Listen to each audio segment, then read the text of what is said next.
गणपती बाप्पाच्या विसर्जन मिरवणुकीत दगडफेक झाली। विघ्नहर्त्याच्या मिरवणुकीत विघ्न आणण्याचे प्रकार राज्यातल्या अनेक भागात घडले। महाराष्ट्रातल्या भिवंडी, बुलढाणा, अकोला, छत्रपती संभाजीनगर सोबत अनेक व्हिडिओ चर्चेत आले आहेत। गणपती बाप्पाची मूर्ती ही दगडफेकीत खंडित झाल्याचे आरोप होत आहेत। मशिदीतून, इमारतीतून काही लोकांनी मिरवणुकीत नाचणाऱ्या लोकांवर दगडफेक केल्याचे व्हिडिओही व्हायरल झाले। राज्यातल्या अनेक शहरात पोलिसांची परेड झाली। काही ठिकाणी लाठीचार्ज तर काही ठिकाणी अश्रुधुराच्या नळकांड्यांचा वापर झाला। पण ऐन निवडणुकांच्या तोंडावर राज्यातल्या अनेक भागात या अशा घटना घडतात तरी कशा? दगडफेक करून वातावरण दूषित करणारे हिंदू होते की मुसलमान? कायदा सुव्यवस्था बिघडवून कुणाचं भलं होणार आहे? या सगळ्या प्रश्नांची A to Z उत्तरं या व्हिडिओत मिळतील। म्हणून हा व्हिडिओ शेवटपर्यंत पहा आणि टाइम्स नाऊ मराठीच्या यूट्यूब चॅनलला सबस्क्राईब करायला विसरू नका।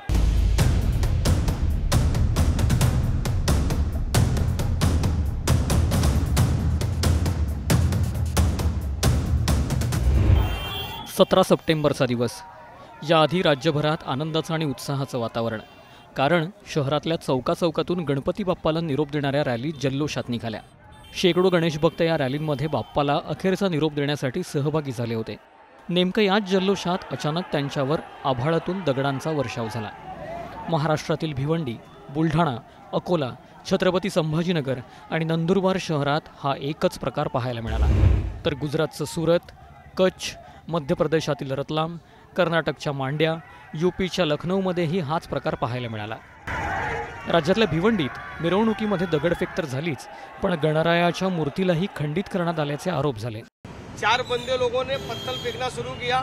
गणेश जी के जो पीछे का हिस्सा था उस पे बैकग्राउंड के हिस्से में पहला पत्थर लगा, दूसरा पत्थर बैकग्राउंड को लग के गणेश जी के हाथ पे आया और वो नीचे गिरा, तीसरा हमारे कार्यकर्ताओं को लगा। तो वो चारों को हम लोगों ने ही दौड़ाया और 2 लोगों को पकड़कर पुलिस के ताबे में दिया। अकोल्यात थेट मशिदीतून दगडफेक झाल्याचे आरोप होत आहेत। बुलढाण्यातील शेगाव आणि जळगाव जामोद या 2 भागात लाईट गेली, दगडफेक झाली, 2 गट आमनेसामने आले। दगडफेकीचं उत्तर दगडफेकीने दिलं गेलं। तुफान, राडा आणि हाय व्होल्टेज ड्रामाही बघायला मिळाला। अनेक भागातले व्हिडिओही सोशल मीडियावर व्हायरल झाले आहेत। ज्या ज्या मंडळांच्या रॅलींवर दगडफेक झाली त्यांनी आक्रमक पवित्रा स्वीकारला। जोवर गुन्हेगारांना अटक होत नाही तोवर मिरवणूक पुढे काढणार नाही अशी भूमिका घेतली गेली। आरोपी नहीं मिल रहा है, यहाँ कभी आप FIR लिखने का आश्वासन दे रहे हो, आरोपी क्यों नहीं मिल रहा आपको? हम लोग को ये समझ में नहीं आता है। उसके बाद हम लोग ने ये तय किया कि 5 जगह का आप आरोपी लाओ पहले, उसके बाद हम गणेश का विसर्जन करेंगे। एकामागून एक घडणाऱ्या या सगळ्या घटनांमुळे पोलिसांचीही चांगलीच परेड झाली।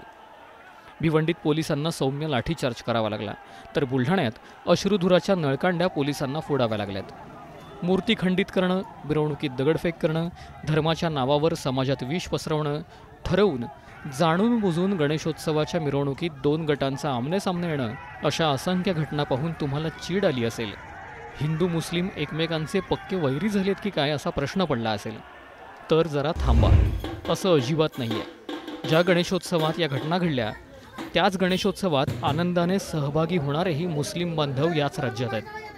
सांगलीतल्या गोटखिंडी गावात आजही गेल्या 44 वर्षांपासून मशिदीत गणपती बाप्पाची स्थापना केली जाते। कोल्हापुरातील प्रसिद्ध महागणपतीचा हार आजही मुस्लिम धर्मीय अंजुमन चाचांकडून येतो। धुळ्यात खुनी गणपतीची आजही मुस्लिम बांधवांकडून आरती होते। मिरवणुकीत दगड भिरकवणाऱ्या मुस्लिमांचे व्हायरल झालेले फोटो पाहिले असतील, तर आता त्याच मिरवणुकीत लाडक्या बाप्पावर पुष्पवृष्टी करणारे हे मुस्लिम बांधव पहा। ज्या भिंतीजवळ गणपती बाप्पाची आरती होतीये, जिथं शेकडो गणेश भक्त टाळ मृदुंगाच्या गजरात हात जोडून नाचतायत, ती भिंत मशिदीची आहे। मुस्लिम असूनही घरात गणपतीची प्राणप्रतिष्ठा करणारे गोव्यातील पेडणेचे रहिवासी मकबूल माळगीमनी असू द्यात किंवा कितीतरी गणेश मंडळांमध्ये असणारे मुस्लिम बांधव असू द्यात, ही लोक जपतात तीच खरी प्रेमाची आणि धर्म वाढवण्याची परंपरा आहे। मग मिरवणुकीत दगड भिरकवणारे कोण असतात? मिरवणुकीत दगड भिरकवणारे ना हिंदू असतात ना मुस्लिम, ते ना धार्मिक असतात ना त्यांच्यात माणुसकी शिल्लक असते। ही लोक विशिष्ट हेतूने प्रेरित केलेली समाजघातकी प्रवृत्तीचे लोक असतात। यांचा संबंध एखाद्या धर्माशी जोडून वातावरण दूषित करण्याचा प्रयत्न केला जातो का, याचा विचार करणं गरजेचं आहे। कारण ज्या भिवंडीत दगडफेक झाली त्याच भिवंडीतले मुस्लिम धर्मीय याबद्दल काय बोलतायत एकदा ऐका। हिंदू मुस्लिम सब एक साथ रहते हैं, ये भिवंडी की और महाराष्ट्र की एकता है। सिख हो, सिखाई हो, कोई भी हो, सब एकता के साथ है। सुप्रसिद्ध लेखक चंद्रकांत वानखेडे म्हणतात, गाय आणि गोचिड यांचं रक्त एकच असतं, कारण गोचिड गायीचंच रक्त पिते, पण गोचिड म्हणजे गाय नसते. अगदी त्याचप्रमाणे गोल टोपी घालून किंवा गळ्यात भगवं उपरणं घालून दगडफेक करणारे धर्माने हिंदू किंवा मुस्लिम जरी दिसत असले तरी ते त्यांच्या कर्माने धार्मिक नसतात. यामागे धर्माचा संबंध जाणीवपूर्वक जोडला जातो का?